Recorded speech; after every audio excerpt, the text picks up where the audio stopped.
A very warm welcome to all the aspirant of library and information science. सभी विद्यार्थियों का स्वागत है जो भी लाइब्रेरी साइंस से BLIS MLIS या फिर जॉब के लिए प्रिपरेशन कर रहे हैं, उन सभी का स्वागत है। तो स्टूडेंट, इस वीडियो में आप सभी को अगला लेक्चर लेके आया हूं जिसमें हम जो भी आपका कॉम्पिटिटिव एग्ज़ाम से रिलेटेड जितने भी क्वेश्चन बनते हैं आपके, जैसे केवीएस हो गया, एनवीएस हो गया, या फिर DSSB हो गया, या फिर और भी अदर एग्ज़ाम है जो कि आपके स्टेट वाइज अगर कोई निकलता है लाइब्रेरियन के पोस्ट के लिए, तो उन सब एग्ज़ाम के लिए हमारा जो लेक्चर है वो काफ़ी इंपॉर्टेंट होने वाला है, क्योंकि हम लिस्ट ऑफ क्वेश्चन जो है काफ़ी अरेंज करके आप लोगों को लिए लेके आए हैं। ये सारे क्वेश्चन वही हैं जो आपके किसी न किसी एग्ज़ाम से रिलेटेड है, या तो वो स्टेट गवर्नमेंट का है या फिर वो सेंट्रल गवर्नमेंट का हो, जो कि लाइब्रेरी से रिलेटेड इन्हीं सारे क्वेश्चन में से पूछे जाते हैं रिपीटेड करके। तो हम इतना सारा आपका क्वेश्चन कवर करवा देंगे कि इनके बाहर से कुछ आएगा ही नहीं। बाकी आप लोगों के ऊपर भी डिपेंड करता है, अगर आप कहीं और से पढ़ना चाहें तो उसको भी आप फॉलो कर सकते हैं किसी बुक वगैरह से। बाकी ये सफिशेंट है, इनके अलावा मैं आपको बता रहा हूँ कि कहीं से नहीं आया, क्योंकि इतने सारे हम क्वेश्चन कराने वाले हैं कि आपका एक भी क्वेश्चन छूटेगा नहीं। तो हमारे चैनल से बने रहे इसी तरीके कंटेंट के लिए। तो चलिए आज का लेक्चर स्टार्ट करते हैं। देखिए, इससे पहले हमने 4 और लेक्चर डाल दिए हैं इस सीरीज़ का, तो अगर आपने वो वाले नहीं देखे हैं तो उसको भी देख सकते हैं ऊपर आई बटन पे क्लिक करके। और चैनल पे नए हैं तो चैनल को सब्सक्राइब कर लें, वीडियो को लाइक कर दें और अपने दोस्तों में ज़रूर शेयर करें। तो आज का जो लेक्चर है इसमें हम 41 से स्टार्ट कर रहे हैं, क्योंकि इससे पहले जो लेक्चर लिया था उसमें हमने 40 तक कंप्लीट करा दिया था, और उससे पहले जो 3 लेक्चर लिए थे उसमें 100 क्वेश्चन आपका कवर हो गया है। तो चलिए स्टार्ट करते हैं आज का लेक्चर। तो पहला क्वेश्चन है इसमें, dash is a symbolic translation of the subject of a book. क्या है जो कि सिंबॉलिक ट्रांसलेशन करता है सब्जेक्ट ऑफ द बुक का? तो इसका जो करेक्ट ऑप्शन है वो है third, class number. Class number जो है वो सिंबॉलिक ट्रांसलेशन करता है सब्जेक्ट ऑफ द बुक का। अब देखिए यहाँ पे दोनों लैंग्वेज में बायलैंग्वेज है, पर दोनों लैंग्वेज में हम पढ़ नहीं सकते क्योंकि काफ़ी लेंदी हो जाएगा, फिर आपका क्वेश्चन जो है वो काफ़ी कम होगा एक वीडियो में। तो हम आप लोग पढ़ सकते हैं, मतलब जो हिंदी स्टूडेंट है, जब PDF मिलेगा तो हिंदी और इंग्लिश दोनों में ही मिलेगा। आप लोग इसको वीडियो को पॉज करके पढ़ सकते हैं, और हालांकि मैं तो हिंदी में ही समझा रहा हूँ, आप लोगों को समझ में आ ही रहा होगा। चलिए आगे चलते हैं। क्वेश्चन नंबर है 42।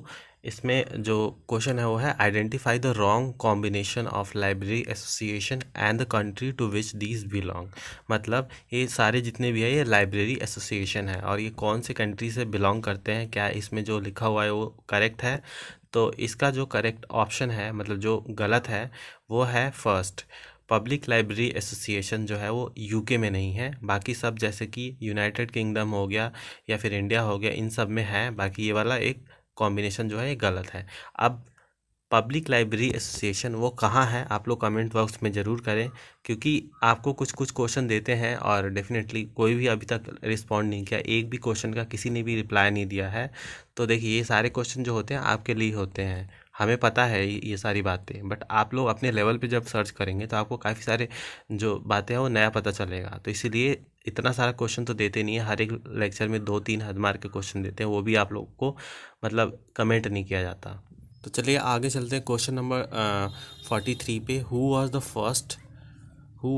To first coin the term क्विक, that is keyword in context in indexing. Indexing में किसने सबसे पहले क्विक का जो टर्म है वो मतलब दिया था? तो इसका जो करेक्ट ऑप्शन है 43 का वो है फर्स्ट, HP लुहान ने दिया था। तो आगे चलते, क्वेश्चन नंबर 44 है, who publish Indian library science abstract. जो इंडियन लाइब्रेरी साइंस एब्स्ट्रैक्ट है, ये किसको कौन पब्लिश करता है? तो इसका जो करेक्ट ऑप्शन है 44 का वो है 3। ये पब्लिश होता है Indian association of special library and information centre के द्वारा। चलिए आगे चलते हैं। क्वेश्चन नंबर 45 पे, व्हाट इज़ पेटेंट। ये तो बहुत आसान क्वेश्चन है, इसके रिलेटेड हर मतलब लेक्चर में आपको देखने को मिलेगा। आगे जो हम फर्दर लेके आएंगे, मतलब क्योंकि ये अलग अलग एग्ज़ाम से रिलेटेड क्वेश्चन है, तो आपको जो भी देखने को मिला सिमिलर टाइप के क्वेश्चन देखने को मिलेंगे। तो पेटेंट का, जैसे कि लास्ट वाले जो वीडियो था उसमें ईयर पूछ लिया था, या फिर एक उससे एक और जो क्वेश्चन पहले हमने कराया था कि कितने साल तक पेटेंट रहता है अगर जो ऑथर है या फिर जो राइटर है वो एक्सपायर कर जाता है। तो देखिए, इसमें पेटेंट का मतलब ही पूछ लिया। तो इसका जो करेक्ट ऑप्शन है यहाँ पे 45 का वो है third, an agreement between the inventor, that is अगर आपने कुछ बनाया है वो उस आपके बीच में एग्रीमेंट और गवर्नमेंट के बीच में एग्रीमेंट कि ये मेरा मतलब खुद का नोवल आइडिया है और ये मतलब कोई और ना चुरा ले या फिर कोई अपना और कॉपी करके ना बना ले, इसके लिए पेटेंट करवाया जाता है। फिर है यहाँ पे व्हाट इज़ रिफ्रेक्टिनी जर्नल। रिफ्रेक्टिनी जर्नल जो होता है वो क्या होता है? तो क्वेश्चन नंबर 46 का करेक्ट ऑप्शन है फर्स्ट, अब्स्ट्रैक्टिंग पीरियोडिकल होता है। क्वेश्चन नंबर 47 है यहाँ पे CALIBER, that is convention on automation of library in education and research institution is organize by whom. ये किसके द्वारा ऑर्गेनाइज किया जाता है? तो क्वेश्चन नंबर 47 का जो करेक्ट ऑप्शन है वो है 4, इन फ्लिबनेट के द्वारा ऑर्गेनाइज किया जाता है। फिर इसी से रिलेटेड एक और क्वेश्चन है 48 का, INFLIBNET is related to university library of which country. कौन से कंट्री के यूनिवर्सिटी लाइब्रेरी से जो इनफ्लिबनेट है वो रिलेट करता है? तो वो है क्वेश्चन नंबर 48 का सेकेंड, इंडिया से रिलेट करता है। क्वेश्चन नंबर 49 है who convert any publication published reading material from one language to another language is called. कौन है जो कि पब्लिश करता है एक लैंग्वेज का मतलब कोई किसी भी मटेरियल को एक लैंग्वेज से दूसरे लैंग्वेज में? तो वो जो होता है वो है ट्रांसलेटर। क्वेश्चन नंबर 49 का फोर्थ ऑप्शन करेक्ट है। फिर है 50 question, what is the full form of OCLC। OCLC का फुल फॉर्म जो क्या होता है? तो इसका करेक्ट ऑप्शन है second, online computer library centre. Online computer library centre इसका फुल फॉर्म होता है। फिर आगे क्वेश्चन नंबर 51 है what is trade bibliography. Trade bibliography जो होती है वो क्या होती है? तो इसका करेक्ट ऑप्शन जो है वो है फोर्थ, यहाँ पे लिस्ट ऑफ 51 का करेक्ट ऑप्शन 4 है, list of book and other printed material available in the country for sale through publisher और बुक सेलर। आगे देखिए क्वेश्चन नंबर 52 है library staff salary is a part of. ये आपके मतलब का है? तो लाइब्रेरी स्टाफ की जो सैलरी होती है क्या वो प्लान बजट में आता है, नॉन प्लान, जीरो बजट या एस्टिमेटेड बजट? तो वो नॉन प्लान बजट का पार्ट है, सेकंड ऑप्शन करेक्ट है। क्यों? क्योंकि इस ये मतलब ये बजट में कभी मेंशन नहीं होता, ये डिसाइड मतलब अप्स एंड डाउन होता है। जैसे कि सेंट्रल का, अगर आप सेंट्रल गवर्नमेंट का जैसे KVS या NVS हो गया, इनमें अगर आप मतलब लाइब्रेरियन के पोस्ट पे हैं तो आपको ज़्यादा सैलरी मिलती है। बट वही अगर स्टेट गवर्नमेंट जैसे DSSB हो गया या JKSSB हो गया, किसी भी स्टेट गवर्नमेंट का लाइब्रेरियन का पोस्ट पे आप होते हैं तो वहाँ पे अलग सैलरी होती है, मतलब थोड़ी कम होती है। तो ये क्या है, ये नॉन प्लान बजट में है। फिर 53 जो क्वेश्चन है उसका क्वेश्चन क्या है, book selection principle, the best reading for the largest number of reader at the least cost was estimated by whom। the best reading for the largest number of reader at the least cost, मतलब कि जितनी book है वो selection principal में क्या होता है कि बेस्ट से बेस्ट मिले, ज़्यादा से ज़्यादा लोगों को मिले और कम कॉस्ट पे मिले। ये किसने बोला था? तो ये बोला था क्वेश्चन नंबर 53 का जो यहाँ पे करेक्ट ऑप्शन है वो है 4, ये बोला था मेलवी डिवे ने। क्वेश्चन नंबर 54 है national book trust function under which ministry of government of India. National book trust function जो है वो किस मिनिस्ट्री के अंडर में आती है इंडिया के? तो इसका करेक्ट ऑप्शन जो है वो है first, ministry of human resource and development. फिर आगे क्वेश्चन नंबर 55 है what is the main use of self list.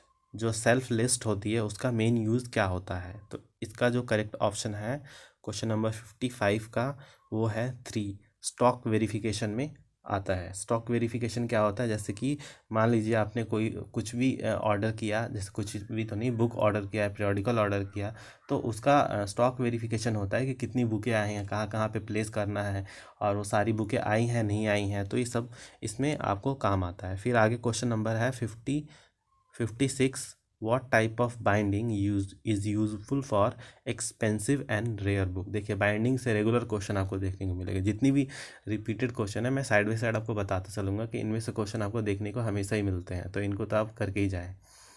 तो इसमें बोल रहा है कि कौन से टाइप की जो बाइंडिंग होती है जो ज़्यादा यूज़फुल होती है जब एक्सपेंसिव और रेयर बुक को हम बाइंड कर देते हैं, मतलब ज़्यादातर कौन सी बाइंडिंग हम इस्तेमाल करते हैं। तो इसका करेक्ट ऑप्शन जो है 56 का वो है 4, फुल लेदर बाइंडिंग होती है, क्योंकि वो बहुत ज़्यादा ड्यूरेबिलिटी देती है बुक को और ज़्यादा लॉन्ग लास्टिंग उसको प्रिजर्व करके रखने में मदद करती है। फिर यहाँ पे है फटती नहीं है, मतलब उसके कारणवश। 57 question, cataloguing published by publisher time to time are useful in library for which purpose. जो कैटलॉगिंग पब्लिश किया जाता है पब्लिशर के द्वारा, वो टाइम टू टाइम मतलब पब्लिश किया जाता है, वो यूज़फुल होता है लाइब्रेरी में for the purpose of what. तो इसमें जो करेक्ट ऑप्शन है 57 का वो है फर्स्ट, बुक सेलेक्शन में मदद मिलता है। मतलब कौन कौन सी बुकें पब्लिश हुई है, नया नया एडिशन आया है तो उसको भी उसमें ऐड करते जाते हैं। तो जब भी कोई लाइब्रेरी को मतलब बुक ऑर्डर करना होता है तो सबसे पहले कैटलॉग में देखता है और फिर उसके बाद ऑर्डर करता है।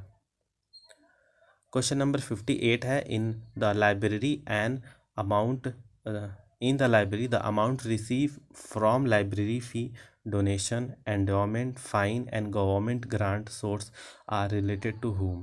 जितनी भी चीज़ें मिलती हैं जैसे कि आपको लाइब्रेरी में जैसे जो बजट वगैरह जो होता है, जैसे कि अगर लाइब्रेरी फ़ी हो गया, किसी ने कितनी सारी लाइब्रेरी होती है जो मतलब फ़ी भी लेती हैं, या डोनेशन किसी ने दे दिया, एंडोमेंट हो गया, फ़ाइन हो गया, एंड गवर्नमेंट से जो भी ग्रांट वगैरह मिलता है वो कौन से इस पार्ट में फॉल करता है। तो 58 का जो करेक्ट ऑप्शन है वो है 4, लाइब्रेरी फंड के अंदर आता है ये सब। Who describe the principle of management.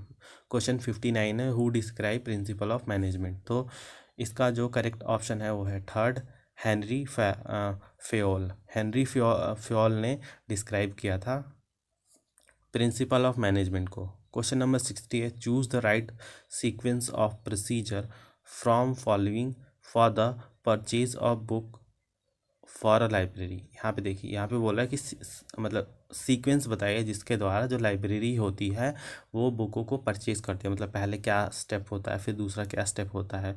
तो इस तरीके से तो सबसे पहला जो स्टेप होता है वो तो यहाँ पे मतलब एक, आप अगर आपने पहला वाला देख लिया, देखिए यहाँ पे पहला वही है। जैसे बुक सेलेक्शन तो फोर्थ वाला ऑप्शन है सबसे पहले, तो थर्ड वाला देखिए इसमें फोर्थ है बुक सेलेक्शन। सबसे पहले बुक सेलेक्शन होता है, फिर उसके बाद क्या होता है बुक परचेज होता है सेकंड पार्ट, फिर उसके बाद क्या होता है वेरिफिकेशन ऑफ बुक होता है, वेरिफिकेशन भी करना पड़ता है बुक का, और लास्ट में पेमेंट होता है। तो ये इसका करेक्ट ऑप्शन जो है वो है थर्ड।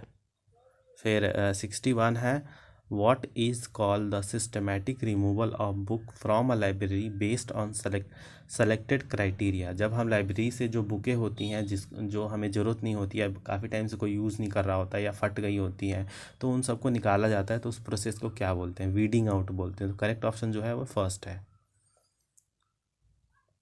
क्वेश्चन नंबर 62 है, in reference to library POSDCORB, that is POSDCORB। तो यहाँ पे बोल रहा है कि ये किससे रिलेट करता है। तो इसका करेक्ट ऑप्शन जो है वो है थर्ड, लाइब्रेरी मैनेजमेंट से ये रिलेट करता है। आगे चलते हैं, क्वेश्चन नंबर 63 है, in library an estimate of revenue and expenditure for specific period is known as. मतलब किसी स्पेसिफिक पीरियड के लिए रेवेन्यू कितना है, एक्सपेंडिचर कितना खर्च हुआ, तो ये सारी चीज़ें कहाँ पे मतलब हम देखने को मिलता है, तो ये देखने को मिलता है लाइब्रेरी बजट में। तो इसका करेक्ट ऑप्शन जो है 63 का वो है सेकेंड, लाइब्रेरी बजट। आगे चलते हैं 64 पे, what is called a study dealing with quantitative information involving collection, analysis and presentation by interpretation of data. मतलब कि क्या बोलते हैं उसको जब हम किस चीज़ से डील करते हैं, क्वालिटेटिव इंफॉर्मेशन से, इन्वॉल्विंग कलेक्शन उसमें कलेक्शन होता है, या एनालाइजिंग एंड प्रेजेंटेशन होता है बाय इंटरप्रिटेशन के द्वारा, तो इसको हम क्या बोलते हैं, तो इसको बोलते हैं हम स्टैटिस्टिक। क्वेश्चन नंबर 65 है, what is the following is not a part of academic library committee. इनमें से कौन सा है जो कि एकेडमिक लाइब्रेरी कमेटी का पार्ट नहीं है। तो इसका जो करेक्ट ऑप्शन है वो है फर्स्ट, बुक वेंडर जो है वो एकेडमिक लाइब्रेरी का पार्ट नहीं होता। क्वेश्चन 66 है, what CDP stand for reference to library. CDP का फुल फॉर्म क्या होता है? तो यहाँ पे 66 का करेक्ट ऑप्शन है fourth, collection development policy. Collection development policy होता है CDP का फुल फॉर्म। क्वेश्चन नंबर 67 है, doctor S.R. Ranganathan was the chairman of UGC that is university grant commission library committee in which year. जो doctor S.R. Ranganathan जो थे उनको chairman बनाया गया था UGC का लाइब्रेरी कमेटी का कौन से ईयर में? तो इसका करेक्ट ऑप्शन जो है वो है थर्ड, 1957 में उनको चेयरमैन बनाया गया था UGC का। फिर है 68, how the physical condition of important of rare book are properly maintain.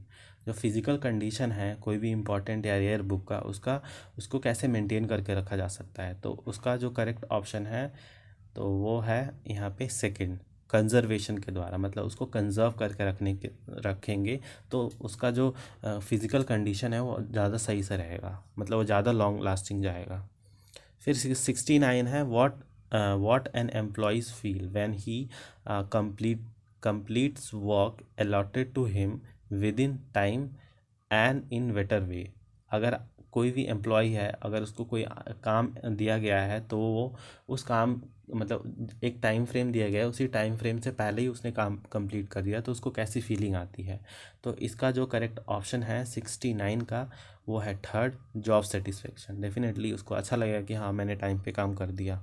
फिर यहाँ पे 70 क्वेश्चन है, arrange the following section of library according to related material available. अब यहाँ पे सेक्शन है लाइब्रेरी का, जैसे सर्कुलेशन, पीरियोडिकल, रेफरेंस, कैटलॉगिंग, और यहाँ पे मटेरियल कौन कौन से उसमें कार्य होते हैं, क्या क्या मटेरियल चीज़ें हो रही होती हैं। तो इसका जो करेक्ट ऑप्शन है 70 का वो है सेकेंड, मतलब ए का थर्ड है। जैसे सर्कुलेशन में क्या हो रहा होता है, identity card, student library card होता है और कंप्यूटर होता है। फिर उसके बाद जैसे कि यहाँ पे जैसे कि सेकंड है, यहाँ पे जैसे बी का थर्ड है, बी क्या है, पीरियोडिकल का थर्ड, जैसे न्यूज़पेपर, मैगजीन, न्यूज़लेटर। तो ये सब ऐसे करके ना पूरा ऐसे होता है, इसमें इनका मतलब फंक्शन होता है। तो 70 का जो करेक्ट ऑप्शन है वो है सेकेंड। आगे चलते हैं 71 पे, ISSN स्टैंड फॉर। ISSN जो होता है उसका फुल फॉर्म क्या होता है? तो इसका फुल फॉर्म होता है first, international standard serial number. First option is correct. Question 72 है, which one of the following is an output device. इनमें से कौन सा आउटपुट डिवाइस है? तो यहाँ पे सारे ही इनपुट है, जैसे कीबोर्ड हो गया, माउस हो गया, स्टाइलर हो गया, बट प्रिंटर जो है वो input which one of the following is output device. हाँ, आउटपुट डिवाइस प्रिंटर है, बाकी सारे इनपुट डिवाइस हैं। 73 है, computer hardware can not function without the support of which one. Computer hardware जो है वो फंक्शन नहीं करेगा अगर इनमें से क्या नहीं होगा तो इसका जो करेक्ट ऑप्शन है 73 का वो है third, software. Without software computer जो है वो फंक्शन नहीं करेगा, हार्डवेयर फंक्शन नहीं करेगा। 74th क्वेश्चन है, which generation of computer is related to artificial intelligence concept. AI concept base पे कौन सा जनरेशन है कंप्यूटर का वो बेस्ड है? तो इसका जो करेक्ट ऑप्शन है वो है फोर, फिफ्थ जनरेशन जो है आर्टिफिशियल इंटेलिजेंस पे काम करता है, जिस पे रोबोट वगैरह आ जाते हैं आर्टिफिशियल इंटेलिजेंस, या फिर जैसे आजकल वो एलिसा ये गाना बजा दो, ऐसे जो वो आप लोग सुनते हैं ना न्यूज़ उसमें एड्स वगैरह में, तो वो सब आर्टिफिशियल इंटेलिजेंस पे ही काम करते हैं। जितने भी रोबोट्स हैं वो सारे आर्टिफिशियल इंटेलिजेंस पे काम करते हैं। तो फिफ्थ जनरेशन कंप्यूटर में ही ये आपको देखने को मिल रहा है, जो कि स्टिल अभी भी चल रहा है। फिर लास्ट क्वेश्चन है आज के लेक्चर का, वो है 75, what do you mean by WW in reference to library internet service. Library internet service की बात करें तो आप WW से क्या समझते हैं, मतलब उसका फुल फॉर्म क्या है? वर्ल्ड वाइड वेब, WW का फुल फॉर्म होता है। तो ये था हमारा आज का लास्ट क्वेश्चन। और आपको कोई भी डाउट हो किसी भी क्वेश्चन में, या फिर प्रीवियस भी किसी क्वेश्चन में डाउट हो, तो प्लीज़ करके कमेंट बॉक्स में ज़रूर पूछें, और ज़्यादा से ज़्यादा वीडियो को शेयर करें ताकि ज़्यादा स्टूडेंट तक पहुँचे और उनकी भी हेल्प हो जाए। तो आशा करते हैं आपको आज का लेक्चर अच्छा लगा होगा। तो फिर मिलते हैं आप सभी से नेक्स्ट वीडियो में, तब तक के लिए धन्यवाद।